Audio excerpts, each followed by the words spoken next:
I found this very interesting in the notes that we were sent today. His agent, Lee Steinberg, says that Tua will attend the NFL Combine, not participate in workouts. That's not unusual.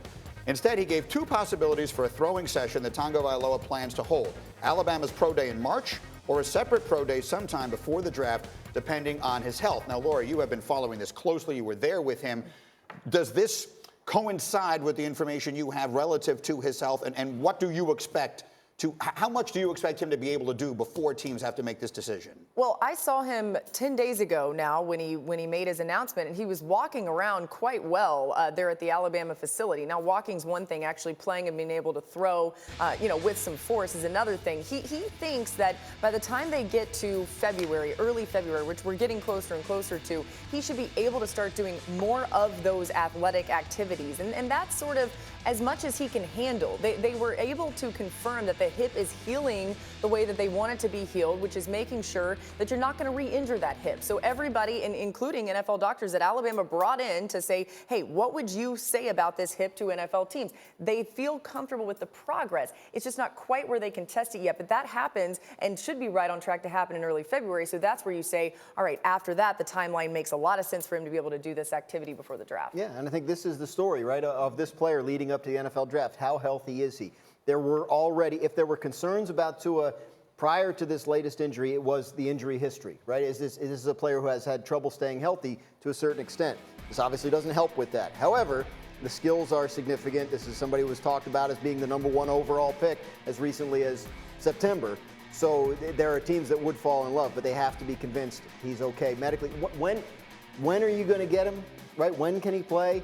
Can he be himself? Will he ever return to? Those are the kinds of questions you have to get answered by the doctors before you draft. So Dan Orlovsky, I still have Orlovsky, right? Yeah. Danny, in the meeting this morning, we were talking about this, and we were kicking around the notion that if the Bengals were offered a king's ransom for Joe Burrow, and they saw Tua Tagovailoa sitting there, that maybe they would be willing to listen. And so I would phrase the question to you this way, as when you cover all these games, you've seen these guys.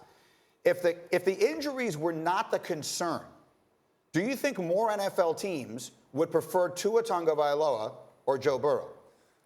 I think they would prefer Joe Burrow. We've seen Joe Burrow play his best football at the biggest moments. We've seen Joe Burrow, when he's had to play teams that were equally as talented as his, across from the line of scrimmage, absolutely ball out. We haven't seen that from Tua. Outside of the LSU game this year where he had that big comeback, we have seen Tua play teams that were kind of on the same caliber of Alabama, just be okay at moments. And so I think with Joe Burrow's maturity and his performance in the biggest moments, they would look at him as a Steve Young, Aaron Rodgers type of player that can transcend kind of schemes, where Tua, as great as Tua is, does need to fit in a specific scheme for his skill set.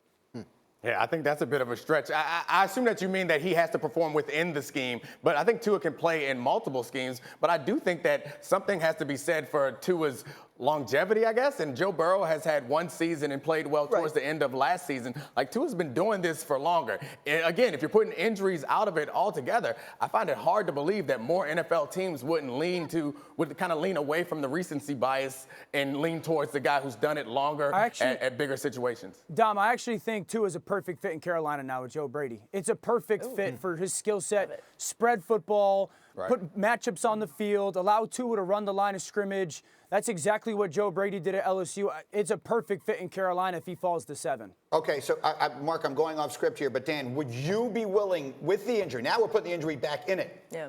Would you be willing to do that? Would you be willing to say, you know what, I'm going that guy. I'm going Tua Tagovailoa, and my long-term plan, whether it's next year or the year after, is that he's going to be my quarterback? I would. If my doctors thought, yes, his injury is healed, this kid is too good. This kid was doing things when he was healthy that was so remarkable, and his anticipation and ball placement and accuracy is not normal. And so when you get a player like that for some reason falls to you, and the opportunity to snatch him up in a different draft slot, and now you've married him with a play caller that completely, remember, we're talking about a play caller in Joe Brady that understood Joe Burrow's really good at this stuff, let us major in that. LSU didn't win the national title because of their run game. They won the national title because of the pass game and the understanding of what that quarterback did really well. And so now you get that guy with a talent like Tua Tagovailoa at the 7th pick. You're going, we could have found a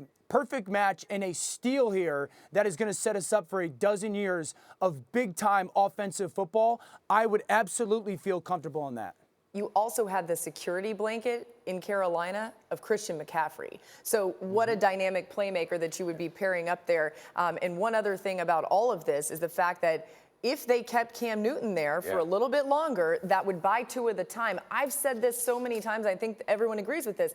He needs a year at least to make sure that he's fully healthy to adjust to that next level. Well, what are you hearing? Very quickly, I have a second. What are you hearing from the NFL as far as the injuries? As far as about Tua? teams, yes. Yeah, when are you going to have him? And is he going to be his old self? Like your doctors have to be able to answer those questions. Will he return to his pre-injury form? And if so, when? And to your point, if you have a quarterback in front of him, maybe you can afford to do it. Yeah. Thank you for watching ESPN on YouTube. For more sports and analysis, download the ESPN app. And for live streaming sports and premium content, subscribe to ESPN Plus right now.